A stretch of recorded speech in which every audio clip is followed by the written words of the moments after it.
लाखों रुपए एक ही दिन में खर्च कर देने वाले पुतिन की लाइफस्टाइल देखकर हैरान हो जाएंगे। आप दुनिया के सबसे खर्चीले राष्ट्रपति व्लादिमीर पुतिन कुछ इस तरह बिताते हैं अपना पूरा दिन। दोस्तों, पूरी दुनिया की नाक में दम कर देने वाले रशिया को तो आप जानते ही हैं, जो एक समय पहले सबसे बड़ी ताकत हुआ करता था।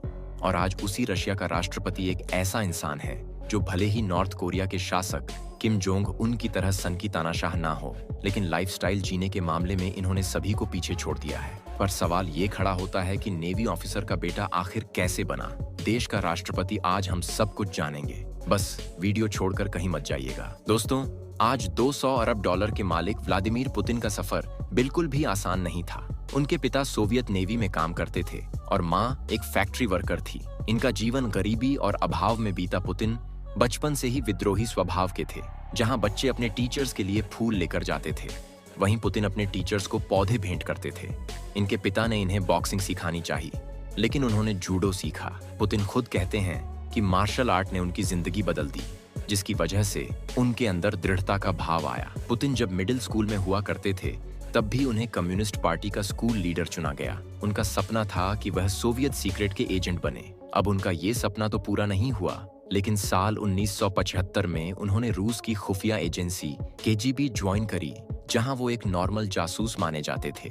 उस समय किसी को नहीं पता था कि यह शख्स आगे चलकर पूरे देश को संभालेगा। पुतिन जब एक बार विदेशी पोस्टिंग पर थे, तब उन्होंने अपनी सूझबूझ का परिचय दिया। जर्मनी में बर्लिन की दीवार गिराए जाने के बाद केजीबी दफ्तर को प्रदर्शनकारियों ने घेर लिया। उस वक्त दफ्तर में एक गार्ड और 4 ऑफिसर्स मौजूद थे, जिसमें सबसे सीनियर ऑफिसर पुतिन ही थे। उन्होंने माइनस को कॉल किया, लेकिन जब कोई मदद नहीं मिली तो उन्होंने तुरंत अपनी वर्दी पहनी और आधी रात के वक्त बाहर आए, जहां उन्होंने प्रदर्शनकारियों से कहा कि उनके गार्ड्स के पास हथियार है जो प्रदर्शनकारियों को शूट कर सकते हैं।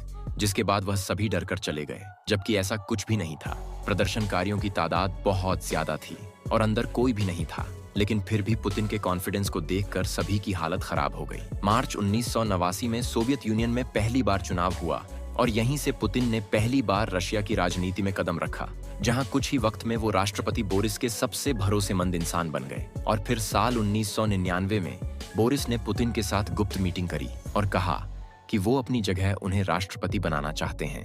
पुतिन ने पूरे 16 दिनों तक ये बात अपने अंदर रखें। बाद में खुद राष्ट्रपति बोरिस ने इस बात की घोषणा करी कि अब से देश का राष्ट्रपति व्लादिमीर पुतिन है। यहाँ तक कि पुतिन की पत्नी को भी ये खबर तब पता चली जब लोगों ने उन्हें शुभकामनाएं दी। दोस्तों, ये तो हुआ पुतिन का एक जासूस से राष्ट्रपति बनने तक का सफर। अब राष्ट्रपति बनने के बाद उनकी जिंदगी कैसी है, वो क्या करते हैं, किस तरह रहते हैं, क्या खाते हैं, और खास करके वो कौन सी इंटरनेशनल एथलीट है जिसे पुतिन डेट कर रहे हैं, ये हम सब कुछ बताएंगे।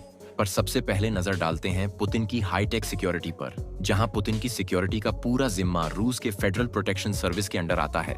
जहां सबसे पहले तो पुतिन के बॉडीगार्ड होते हैं, जो पुतिन के पास ह्यूमन शील्ड की तरह हमेशा तैनात रहते हैं। मोटरकेड की बात करें तो पुतिन का मोटरकेड पूरी तरह से बख्तरबंद गाड़ियों से बना होता है।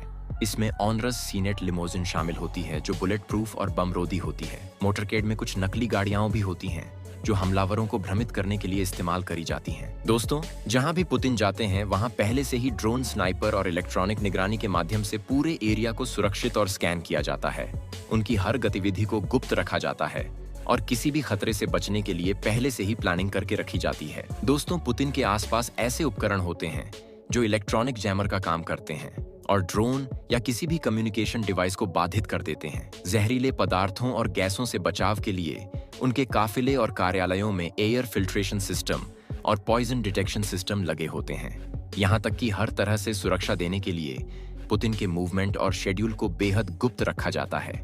हमलावरों को भ्रमित करने के लिए फेक शेड्यूल बनाए जाते हैं और लास्ट मोमेंट पर उन्हें बदला भी जाता है, ताकि अगर कोई करीबी धोखेबाज निकले तो पुतिन को सुरक्षित रखा जा सके। और अगर फिर भी कोई इमरजेंसी सिचुएशन आ जाती है तो रशिया की फोर्स हमेशा तैयार रहती है। जहां कहीं भी पुतिन जाते हैं, उस जगह की सारी डिटेल्स पहले से ही उनके पास होती है, ताकि अगर हल्की सी भी ऊंच नीच हो जाए तो वो सीधा पुतिन की रक्षा के लिए वहां पहुंच सकें। रूस की सरकार पुतिन की सुरक्षा को लेकर इतनी ज्यादा चौकन्ना है कि रूस के गुप्त स्थानों पर बंकर और आपातकालीन रास्ते भी बनाए गए हैं, जो उन्हें परमाणु हमले से भी बचा सकते हैं। पर दोस्तों, इतनी सारी सुरक्षा तो पुतिन को तब चाहिए होती है जब वो कहीं बाहर निकलते हैं।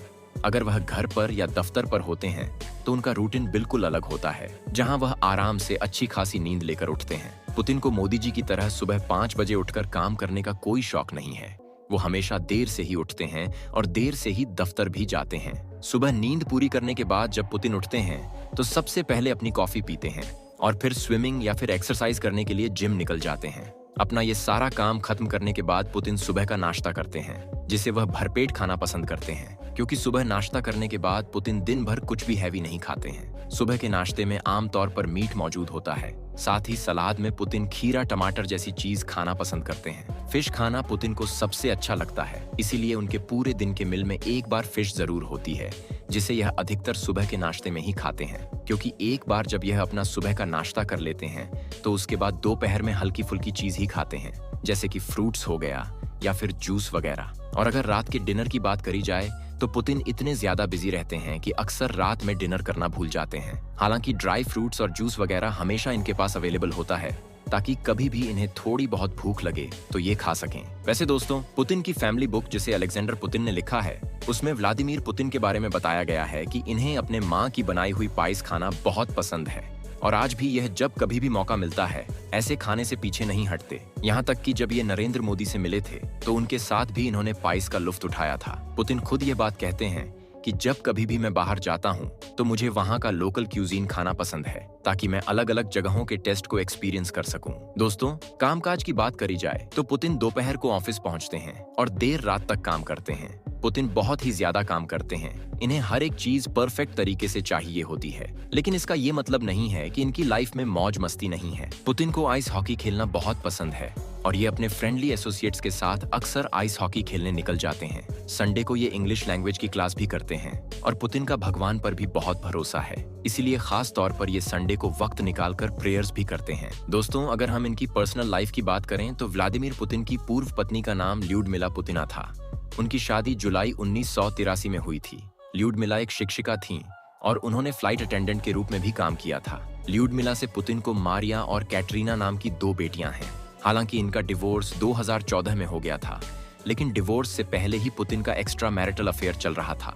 वह भी किसी और से नहीं बल्कि जानी मानी जिम्नास्ट अलीना से। अलीना 2 बार रूस के लिए जिम्नास्टिक में ओलंपिक मेडल जीत चुकी हैं। वैसे अगर देखा जाए तो इन दोनों की उम्र में लगभग 30 साल का फर्क है, लेकिन यह फर्क इन दोनों की जोड़ी को देखकर कभी भी महसूस नहीं होता है। दोस्तों, पुतिन का जन्म जितने नॉर्मल घर में हुआ, ये उतनी ही ज्यादा लग्जरियस लाइफ अभी जी रहे हैं। सेंट पीटर्सबर्ग में इनका एक विंटर पैलेस है, जिसे गोल्डन हाउस भी कहा जाता है, और इसी घर में पुतिन अलीना के साथ रहते हैं। कहा तो ये भी जाता है कि इन दोनों के कई सारे बच्चे भी हैं, जिन्हें पुतिन छुपा कर रखते हैं। तो दोस्तों, ये थी रशिया के राष्ट्रपति की पूरी सच्चाई, जिस पर आपका क्या कहना है कमेंट में जरूर बताएं। और इसी तरह की वीडियोस को देखते रहने के लिए चैनल को लाइक, शेयर और सब्सक्राइब करना ना भूलें। धन्यवाद।